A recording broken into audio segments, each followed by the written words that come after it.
এই দুনিয়ার পুরো জীবনটা এটা হচ্ছে লালসাময় একটা জীবন, লোভ, মরিচিকা, মায়াজাল।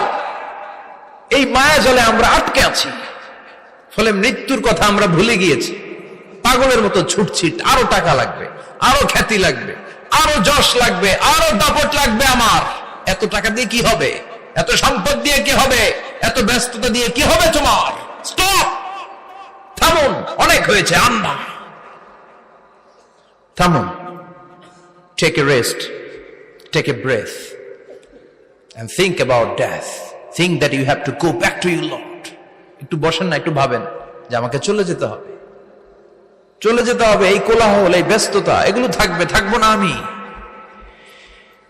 সাইয়েদনা ওমর ফারুক বলেছেন, মুতু ক্বাবলা আন তামুতু, মরার আগে একবার মরো। হাসিবু ক্বাবলা আন তুহাসাবু আলাইকুম, তোমার হিসাব নেওয়ার আগে তুমি একবার নিজের হিসাবটা করো না। কাগজ বের করে একটু লিখো না কি কি ভালো কাজ করছিলা, যেগুলো দিয়ে নাজাতের ওসিলা হতে পারে, 1 2 3, আর কি কি আকাম কুকাম করছো দেখো না, লিখে দেখো তোমার অবস্থাটা কি। মরার আগে একবার মরো। মরার আগে খাটের মধ্যে শুয়ে শটান করে চোখ বন্ধ করে একবার মরার ভান করে দেখেন কেমন লাগে। চোখটা বন্ধ করেন আর ভাবেন আপনি নাই, কি কি হতে পারে ভাবেন। আপনার ছেলে মেয়েরা কান্না জুড়ে দিবে, আপনার প্রাণের স্ত্রী বিলাপ শুরু করে দিবে, বন্ধু বান্ধবের চিৎকার আর মাতম, স্থানীয় এলাকার মসজিদে ঘোষণা, অমুক এলাকার নিবাসী অমুক ভাই অমুকের ছেলে অমুক দুনিয়ায় নাই।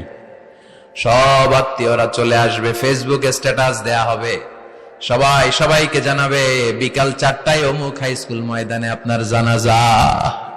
ছুটে আসবে, সবাই ছুটে আসবে আপনাকে শেষ বিদায় দিতে, গুড বাই জানানোর জন্য, আল ওয়াদা, বিদায় জানাতে আসবে সবাই। 4 তাকবীর দিয়ে আপনার জানাজা হবে, অশ্রুসিক্ত জানাজায় আপনার বিদায় হবে।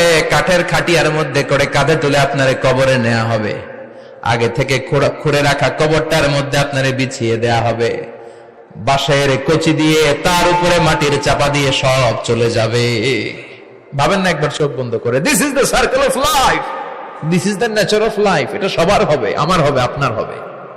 এত মায়া, এত ভালোবাসা কই যাবে? কেউ থাকবে না, সবাই আপনার অন্ধকার কবরে রেখে দিয়ে চলে আসবে।